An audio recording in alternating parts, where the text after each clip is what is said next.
When Callan Brooks pedaled an old bicycle to his own wedding, the bride's family laughed at the single father they assumed could not afford a car. One guest suggested a security guard escort him around to the service entrance, worried his plain suit would ruin the photographs. Callan did not argue. He leaned the bicycle against the fence, straightened his tie, and asked whether Delaney was ready. Then the sound hit, a dozen engines, rising from the coastal road. 12 black vehicles stopped before Stonehaven Chapel, and the first man to step out called across the lawn, "Chairman Brooks, the billion-dollar deal is waiting on your signature. Stay until the end to find out how one bicycle exposed the greed hiding inside an entire family." The morning of the wedding arrived the way certain days do in Kingsport, Rhode Island. Off the Atlantic in long gray sheets of light that dissolved into pale gold by 9 o'clock, the kind of weather that felt deliberately cinematic, as if the coast itself understood something important was about to happen at Stonehaven Chapel. Beatrice Price had spent 11 months transforming her daughter's modest wishes into an event that announced the family's standing to every guest on that list. Imported peonies arrived Thursday in refrigerated vans. A string quartet had been rehearsing since dawn on the chapel steps. The guest list included 3 hedge fund managers, 2 state senators, and a maritime investment banker from Boston whose relationship with the Price family stretched back before Delaney was born. Beatrice had also, quietly, arranged for 3 society photographers to attend, telling them the ceremony would produce images worth publishing, though she had not bothered to clear this with the bride. And at the far end of the roped garden, angled away from the family but positioned so that anyone entering the chapel would pass within 10 feet of him, stood Preston Carradine, a man who had arrived not to celebrate a marriage, but to watch one collapse before it began. Callan Brooks appeared at the top of the hill on a bicycle. It was old, the frame painted a deep navy that had faded at the joints. The leather saddle cracked along one side in a way that suggested decades of honest use rather than neglect, and it was unmistakably the wrong vehicle for a man arriving at a wedding where every other guest had pulled up in something European and expensive. His suit was well cut and clean, a dark charcoal wool without a single logo visible on the cuffs or collar, and his expression as he came down the gravel path was calm in a way that read, to those paying attention, less as obliviousness and more as a decision. He had chosen this. He was not unaware of the laughter beginning to ripple through the garden. He simply had not factored it into his morning, because the bicycle was not about this wedding. It was about an older one, the one he had never been able to get back, and a promise he had made to a man who was no longer alive to see it kept. His father had built that bicycle by hand in the garage of a rented house on the working end of Kingsport, had painted it navy, because Callan had once said he liked the color of the harbor at dusk, and had told his son that if he ever married at the small chapel by the water, he should arrive the same way they used to arrive on Sunday mornings. Slowly, under his own power, paying attention to the road. Callan had not managed to keep that promise in his first marriage. He had not expected to need it in a second. But here he was, and the bicycle was the only part of the morning that felt unambiguously right.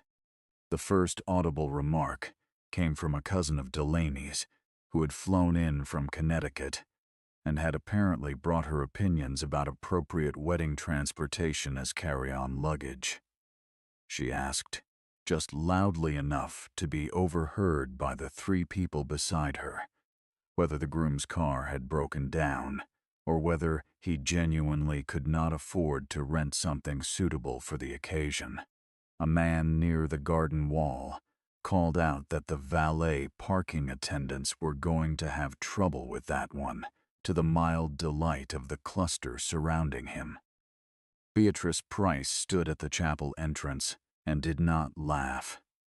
The expression that settled across her face was something worse than laughter. The controlled stillness of a woman confirming a private verdict she had already reached long ago, assembled from 6 months of evidence she had collected about a man she had decided was beneath her daughter before she had spent 30 minutes in his company. The bicycle was an embarrassment to everything she had constructed here, and she was already composing what she would say to Delaney later about the non-negotiable relationship between appearances and outcomes. A young event coordinator, misreading the situation with admirable confidence, approached Callan with the practiced efficiency of someone whose job required constant, gentle redirection of problems she had not created. She told him, with a smile she clearly considered charitable, that deliveries were being accepted at the side entrance and that the caterer had already signed for the flowers. Callan looked at her for a moment, then told her quietly that he was the groom and that he would be entering through the front. She apologized 3 times in 8 seconds and disappeared in the direction of a problem she was better qualified to manage. Preston Carradine had watched this exchange from his position in the garden and chose that moment to walk over with the unhurried confidence of a man who had already written the ending to a story everyone else was still reading. He told Callan it was good to finally meet him, offered his hand, and then suggested, with a smile so smooth it had clearly been rehearsed, that his driver could bring one of the cars around if Callan wanted to arrive looking more appropriate for the occasion. Callan shook the offered hand, held it 1 beat longer than comfortable, and said he had arrived exactly as he intended, that he was there to marry Delaney and not to perform for anyone's camera. Then he let go and walked toward the chapel steps. Delaney Price stood at the window of the preparation room on the 2nd floor and watched the scene in the garden below with an expression that moved between affection and quiet fury in rapid alternation. She had known this would happen, had understood the moment Beatrice finalized the guest list that her mother's vision of this day and Callan's understanding of it occupied entirely different realities. But watching it play out in real time still produced something hot and sharp behind her sternum. She reached for the door handle, fully prepared to walk downstairs in her wedding dress and stand beside him, without a second thought about how it would photograph. Then Callan looked up at exactly the right moment, found her window, and with the smallest possible movement of his left hand told her to stay, not because her presence would embarrass him, but because he knew her well enough to know she would spend the rest of the afternoon angry about the interruption. And he did not want to give her reason to carry that into the ceremony. He had been thinking about her comfort since the morning began, which was perhaps the only detail of the day that Beatrice Price would never understand. He had just set the bicycle against the chapel fence and was climbing the stone steps when the sound reached the garden from the coastal road. Not one engine, but many, arriving in the measured intervals of a convoy rather than traffic, the low resonance of vehicles traveling together with purpose. The noise preceded them long enough that every head in the garden had already turned before the first black vehicle appeared around the coastal bend, followed by another and another, until 12 of them were arrayed along the road in a line that absorbed every remaining joke, every murmured commentary, and every residual note of laughter the garden had been producing for the past 20 minutes. The lead vehicle stopped at the chapel gate, the rear door opened, and a man in a charcoal suit, carrying a leather document case, walked directly toward Callan, with the measured stride of someone operating on a compressed deadline. His name was Everett Langford, and the words he spoke were not a greeting. He said, "Chairman Brooks, we need your signature before noon." Preston Carradine, standing 20 feet away, looked at the Brooks Meridian Infrastructure logo on the side of the second vehicle and dropped his champagne glass onto the stone path. The garden went very quiet in the way gardens go quiet when everyone present is recalibrating their understanding of the situation simultaneously. Everett Langford did not pause for the silence. He had known Callan Brooks for 19 years and had long since stopped treating his silences as invitations to fill. He produced a tablet from the document case and began laying out the facts with the clipped precision of a man who understood that each word was competing with a ticking clock. Callan Brooks was the founder and controlling shareholder of Brooks Meridian Infrastructure. He was the chairman of the strategic board. He was the individual whose authorization governed more than $1 billion in coastal logistics and rail contracts along the eastern seaboard. And there was a transaction currently in motion that required him to either stop it or allow it to proceed. And the window for stopping it was closing in a matter of hours. Beatrice Price stood close enough to hear every word, and her face went through several stages of rapid revision that would have been almost interesting to observe under other circumstances. She looked at the 12 vehicles, then at Everett Langford, then at the logo on the door, then at Callan in his plain charcoal suit, and then her gaze went somewhere uncertain and internal as she worked through the arithmetic of the past 6 months. Malcolm had come up beside her without her noticing, and he was doing the same calculation, though his face had settled into something that looked less like surprise, and more like the quiet dread of a man whose private ledger had just become relevant to a room full of witnesses. Preston Carradine had not moved from where he stood. He appeared to be watching Callan with the fixed attention of someone who has just seen a chess piece they had dismissed turn out to be the most important one on the board, and who is reviewing every move they have made since they decided to ignore it.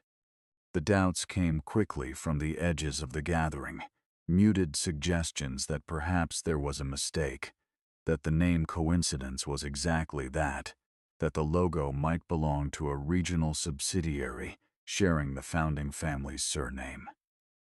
Preston stepped forward to give these doubts some air, suggesting pleasantly that there were surely several men named Brooks in the infrastructure industry, and that it would be worth confirming before anyone drew conclusions.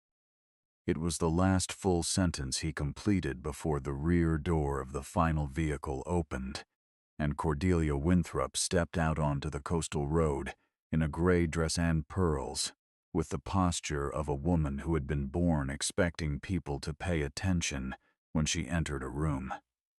She walked to the gate, looked past Everett and the assembled garden of stunned guests, found her son at the top of the chapel steps and said his name once.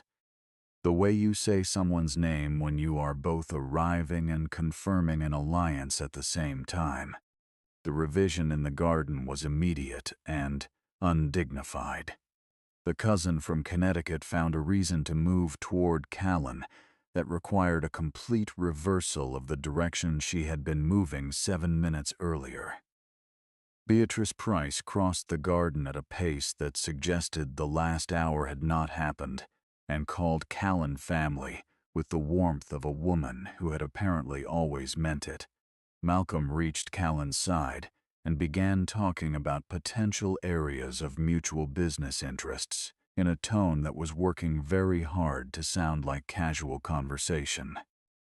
2 guests produced phones for photographs they had not wanted to take 20 minutes ago. Callan received each of these approaches with the same expression, attentive, unsmiling, comprehending, and said very little, which was perhaps the most precise thing he could have communicated under the circumstances. Delaney had come down the stairs by then. She stood beside Callan and watched her mother's transformation with the steady gaze of someone who had anticipated exactly this and taken no pleasure in being right.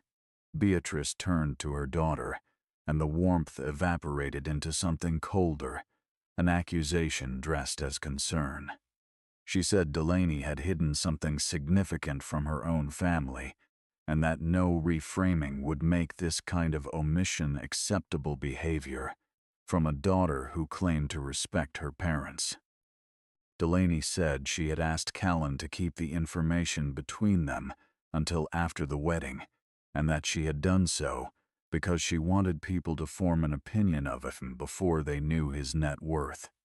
She paused, then said that the interval between his bicycle arriving and the convoy arriving had given her a fairly complete picture of the opinions in question. Beatrice began to respond. Delaney did not wait for her to finish. Everett had steered Callan 3 steps to the left during this exchange and was speaking in a low, precise voice about what had actually brought 12 vehicles to a seaside chapel on a Saturday morning. Preston Carradine's firm, Carradine Sovereign Capital, had that morning submitted documents to complete the acquisition of operational rights to the Price Maritime Harbor Terminal. The submission included a supporting letter, purportedly from Brooks Meridian Infrastructure, indicating no objection to the transaction. The signature on that letter belonged to Callan Brooks. Callan had not signed it. 2 years earlier, on a Tuesday in March, when the wind off the harbor was strong enough to make conversation difficult, Delaney Price had parked her truck outside Harbor Row Terminal and walked into what remained of one of the oldest active rail stations on the Rhode Island coast. She had the Restoration Commission approval in her bag and a list of structural concerns that the previous engineer had deemed cost prohibitive in the same breath as dismissing them. The terminal was 104 years old, built when Kingsport was still primarily a fishing port, and it wore its age in the language of good bones holding on despite insufficient care. Iron columns slightly bowed, floorboards that sang under foot traffic, a glass ceiling panel running the length of the main hall that was cracked at 3 points but still intact, and in Delaney's professional opinion, still worth every hour it would take to restore it properly. It was the kind of building that told you something about the people who had originally built it, which in her view made it non-negotiable. She found a man in work trousers and a canvas jacket crouched at the base of a supporting beam, running his hand along the grain where the wood had begun to separate from the original iron anchor bracket. He had a pencil behind his ear and a notebook in his back pocket, and he was having what appeared to be a serious consultation with the beam itself before calling in a verdict. She introduced herself and her project. He said his name was Callan, and that the beam could be saved with proper sistering if anyone cared enough to do it right rather than cheap. She asked whether he was the site manager. He said he was there in a technical capacity and left it at that, which she found either admirably concise or slightly evasive depending on the question she had been mentally asking, and she filed the ambiguity away for later consideration. They argued about the glass ceiling panel that same afternoon. She wanted to restore the original. He pointed out it would cost 3 times what a modern replacement would cost and serve the same structural function.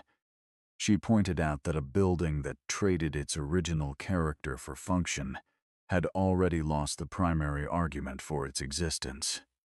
He did not concede the point, but she noticed he wrote down her reasoning verbatim in the notebook, which she would later recognize as the particular way he registered information he intended to act on. They argued productively for most of that first week. which was not something either of them had expected from a professional relationship that began with a beam inspection and a disagreement about cost-benefit ratios. The relationship had traveled from professional to personal by degrees so gradual that neither of them had felt a particular moment of crossing, which was perhaps why it felt so settled when it arrived. Callan had not fabricated anything about himself during those months. He had occupied the space available to him and let the work define him, which it did in ways Delaney found herself cataloging without entirely meaning to. He fixed her drafting table one afternoon using parts he had brought specifically for the purpose, without mentioning it before or after. He drove her in a battered pickup to inspect a secondary structure 2 miles up the coast, because her car had a slow tire, and they talked for the entire 40 minutes about architectural philosophy, with the ease of people who have been having the same conversation for years and are merely continuing it. He left every afternoon at the same time, regardless of what remained unfinished, not from indifference but because his daughter Maya was finishing her school day across town, and he had never once failed to be outside that building at 3:15 in the afternoon, a consistency Delaney found more revealing than any professional credential could have been. The revelation came when the restoration was nearly complete, and Delaney attended a project sign-off meeting she had not been the one to schedule. She walked into the conference room and found Callan at the head of the table, in different clothes, with a different posture, not larger, not louder, but clearly the person the room organized itself around. He looked at her when she entered, and she read in his expression that this was the conversation he had been building toward for months and had not known how to start. He explained afterward that he had wanted her to know him before she knew his position, that he had never lied but understood completely why the omission felt like one, and that if it changed anything fundamental she had every right to say so. She was quiet for a long time, and then said that what concerned her was not how much money was in his account, but whether hiding things he believed were protective was a pattern she was going to keep encountering. He said he did not have a clean answer for that. She said that was the most honest thing he had said to her in months, and that it was exactly why she was willing to continue, with 3 conditions: that his wealth stayed out of their dynamic for as long as they could manage it, that she would be the one to tell her family the truth, and that he give her time to find the right moment, because her parents were exactly the kind of people who would begin treating the relationship as an asset allocation the moment they knew the numbers. She had not been wrong about that. She had simply not anticipated that the right moment would fail to arrive before the wedding day. The financial trouble at Price Maritime Holdings had not materialized suddenly. It had developed the way most serious organizational failures develop, through a sequence of individually explainable decisions that compounded in silence until the compound became unmanageable. Malcolm Price had signed a logistics partnership with a Central American carrier 3 years earlier that looked like an expansion play and turned out to be a liability with a hull and a crew. And when that carrier went into default after 14 months, Malcolm had absorbed the loss quietly rather than disclose it to anyone who might have helped him find a better solution. He took a loan to cover the shortfall, then another loan when the first came due before the revenue had recovered, and by the time the spiral was visible, from inside the organization it had been running for 2 years and had cost the company roughly $70 million in combined debt and lost contract value. He had not told Delaney any of this, had been careful, in fact, to ensure she continued operating her studio independently, not because he respected her autonomy, but because he did not want her financial instincts anywhere near his books.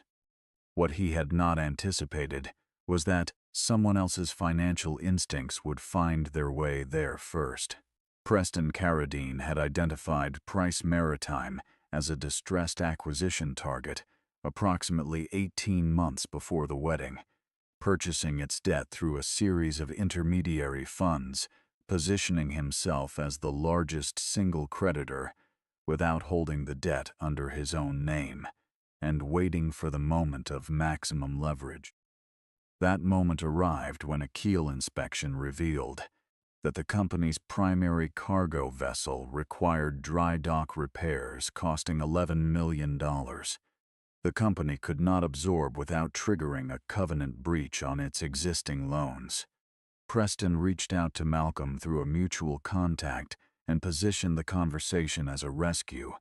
He would refinance the debt, cover the repair costs, and ensure Price Maritime survived, and all he required in exchange was operational control of the harbor terminal and a quiet renegotiation of the company's strategic direction.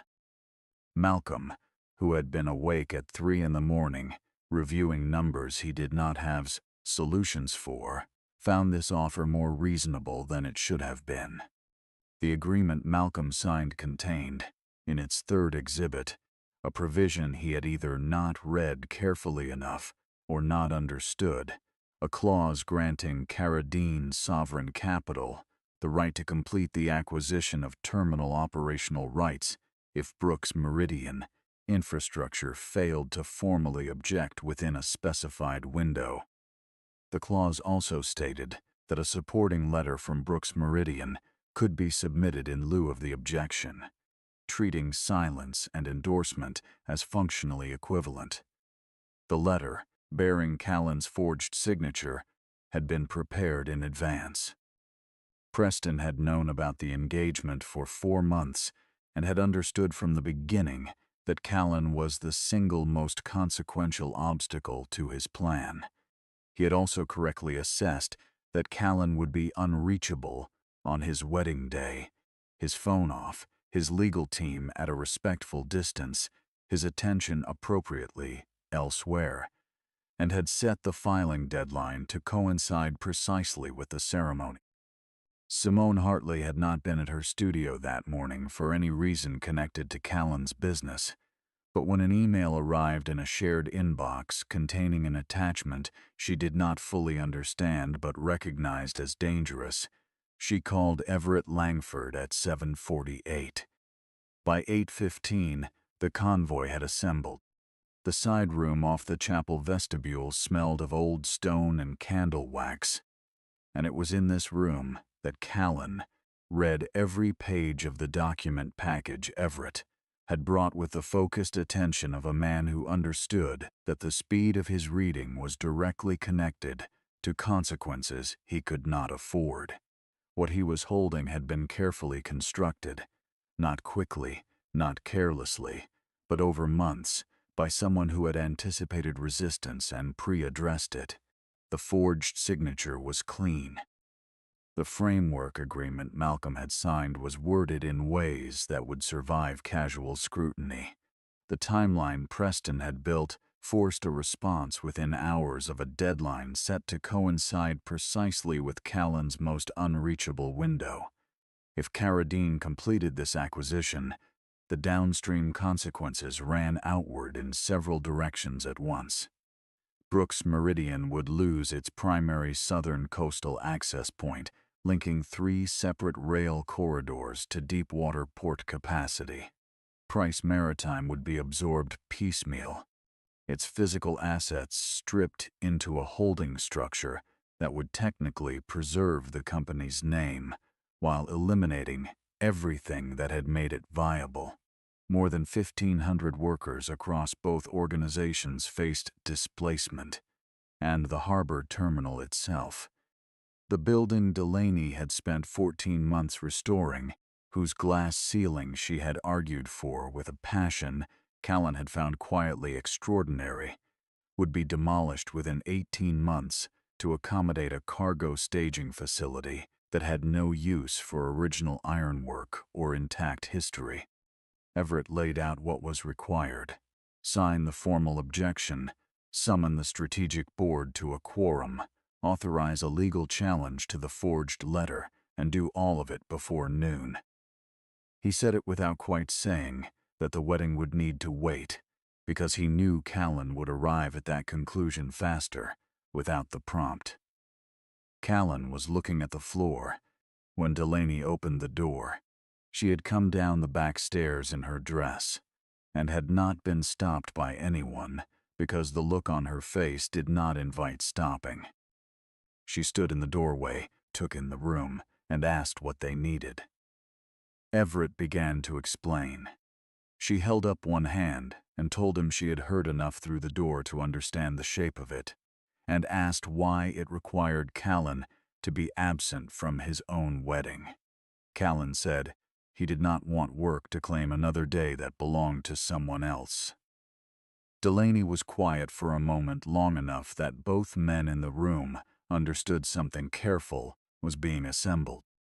Then she said that if they began a marriage by choosing their own peace over 1,500 people's livelihoods, the wedding would carry that weight for the rest of their lives, and she did not want to begin anything on a foundation they would eventually have to explain to themselves. She said they could be a few hours late. Outside, Preston had moved from the garden toward the chapel entrance and was working the perimeter of the guest, gathering with the ease of a man who had been performing confidence his entire professional life. He did not need to shout. He had learned long ago that a composed voice in a confused room carries further than noise does. The story he assembled for each cluster was internally consistent and generous to himself, in ways that were difficult to immediately rebut. Callan had concealed his identity from a family he was marrying into not out of humility but strategy, had cultivated a persona that allowed him to gain Delaney's trust before she could evaluate him with full information, and had now brought 12 corporate vehicles to her family's doorstep to announce his power in full view of their guests. He said the business matter being handled in a side room was the opening move of a consolidation that would leave the Price family nominally intact while Callan's organization absorbed its most valuable assets. He said this with the composure of a man who genuinely believed that composure was its own form of evidence.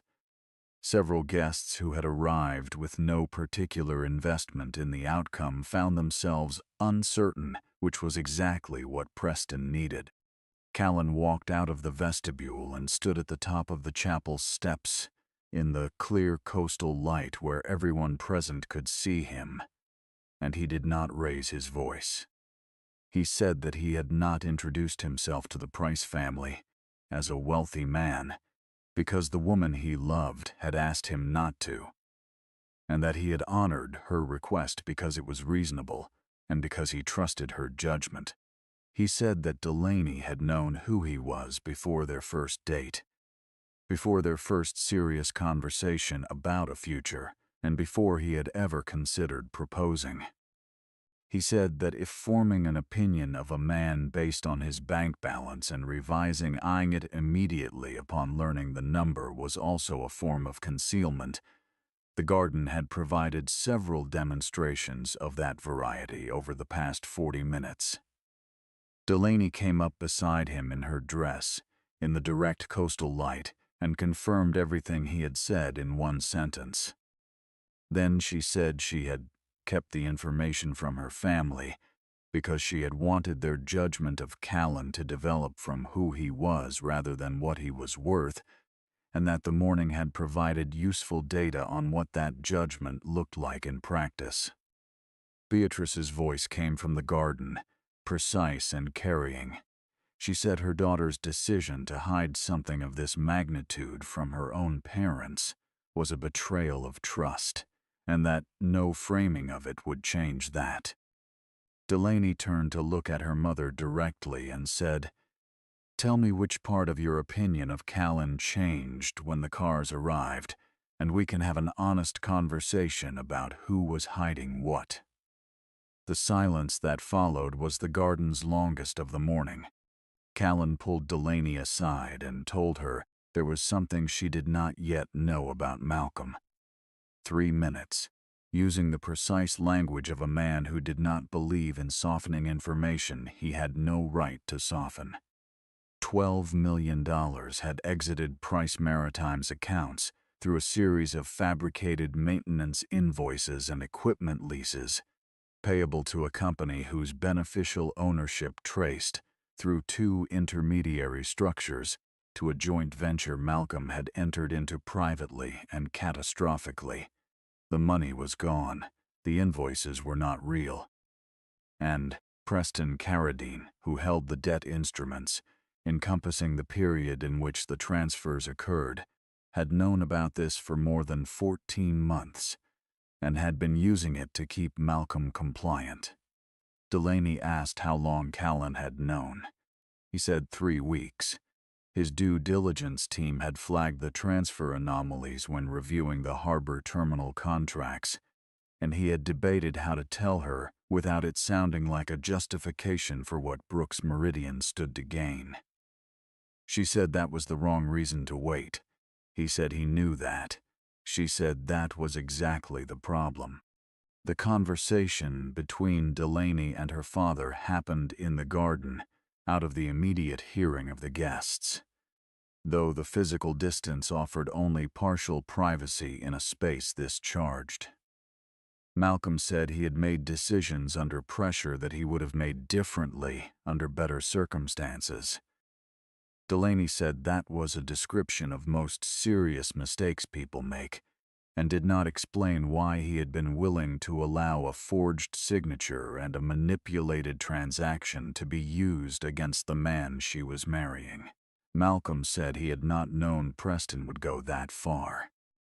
Delaney said, "You knew enough, and you didn't warn anyone."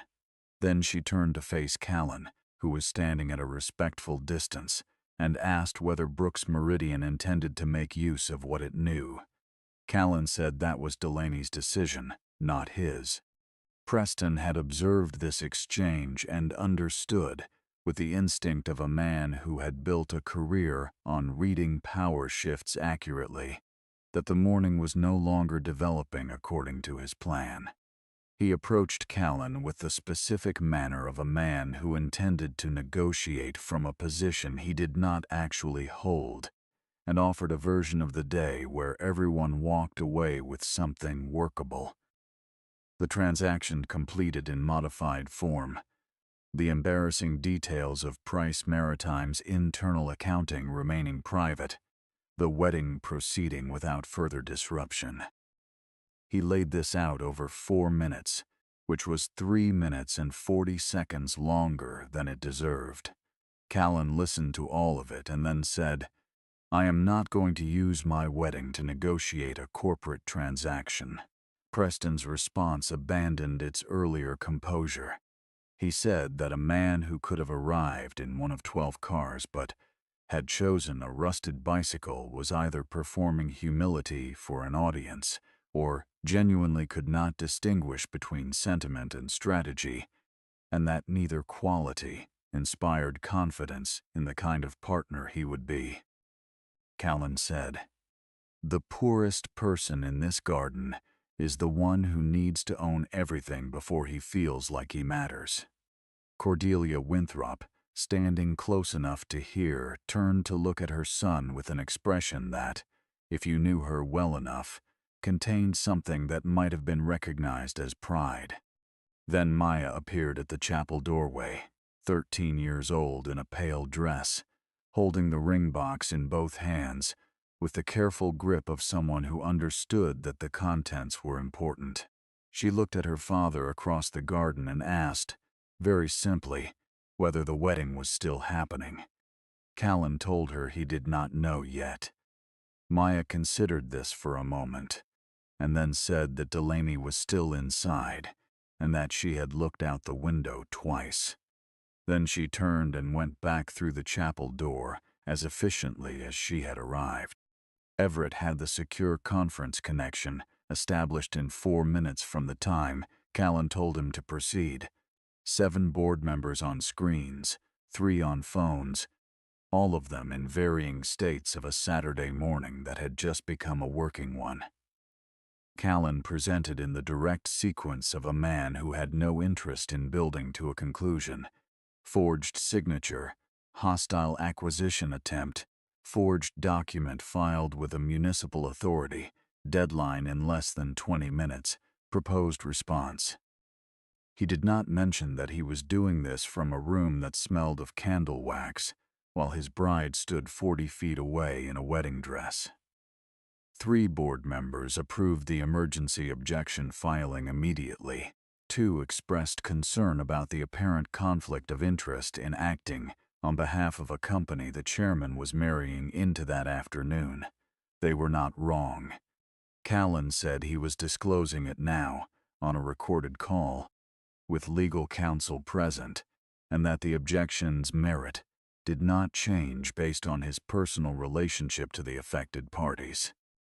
The 5th vote came from Cordelia Winthrop, who had joined the call from the coastal road and said 3 sentences that the company's reputation for honoring legal process was older than any of their terms on the board, that a forged signature in Brooks Meridian's name was an attack on the company regardless of the target, and that inaction under these specific circumstances would constitute a greater liability than acting.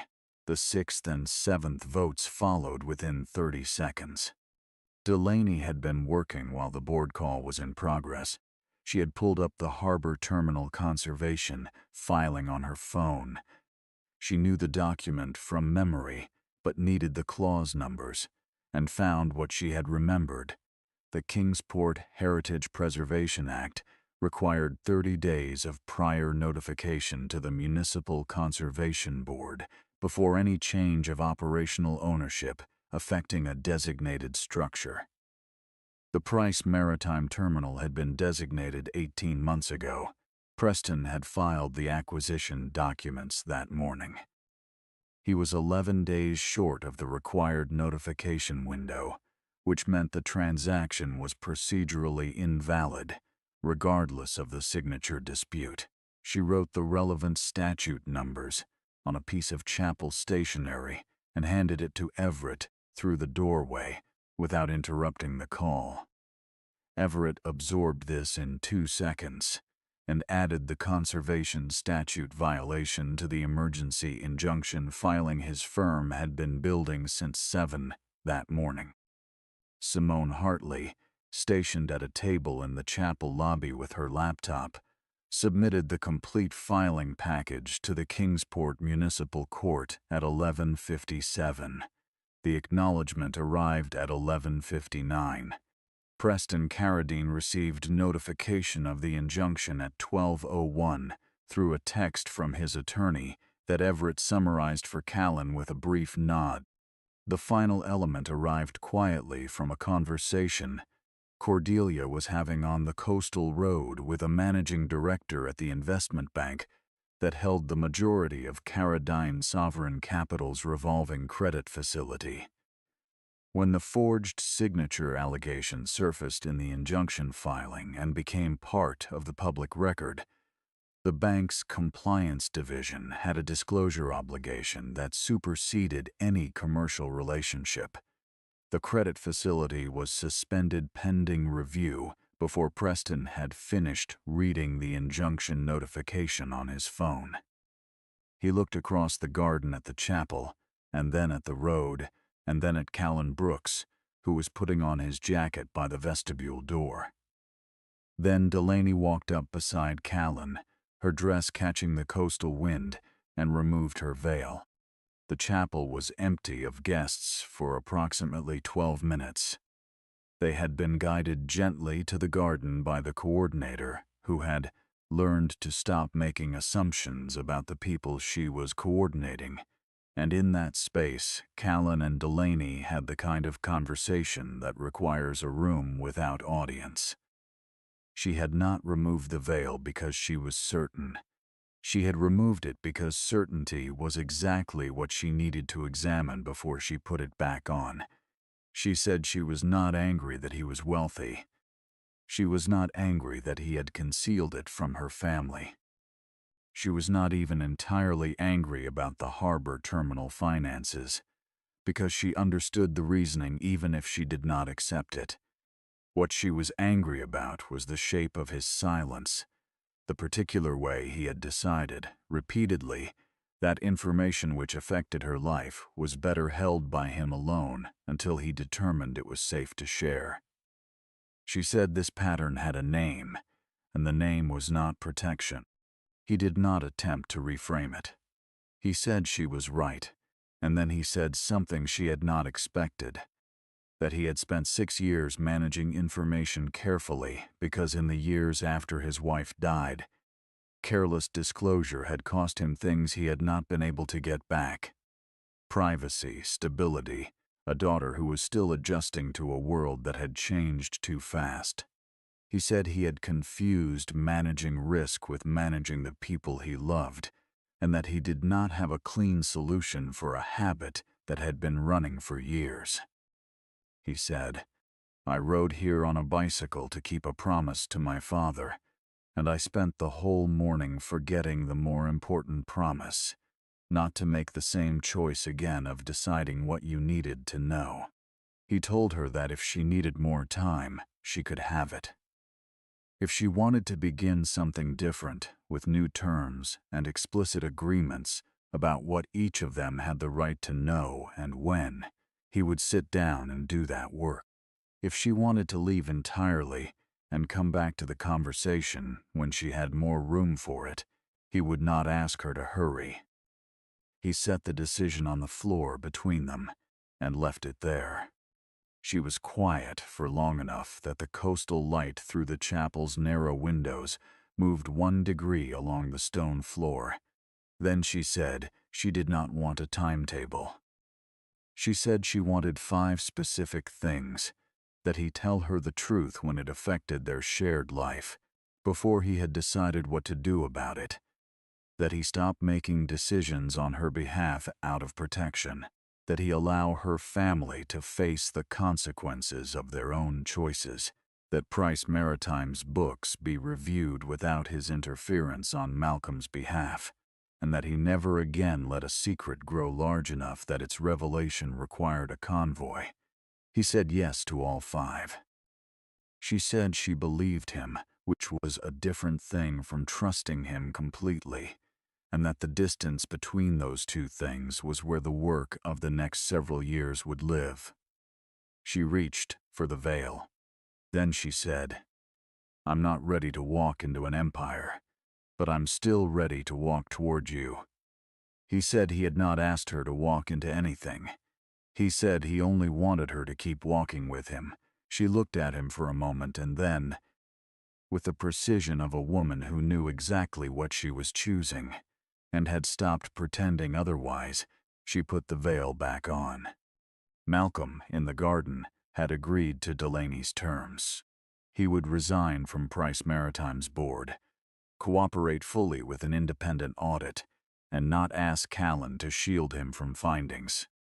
He did this not because he was noble, but because Delaney had told him clearly that silence was no longer available as a strategy, and because he was, underneath everything else, a man who recognized when a wall had finally run out of space to hold. The guests returned to the chapel in the orderly and slightly subdued manner of people who have been outside long enough to understand that they missed something significant and are now choosing discretion over inquiry.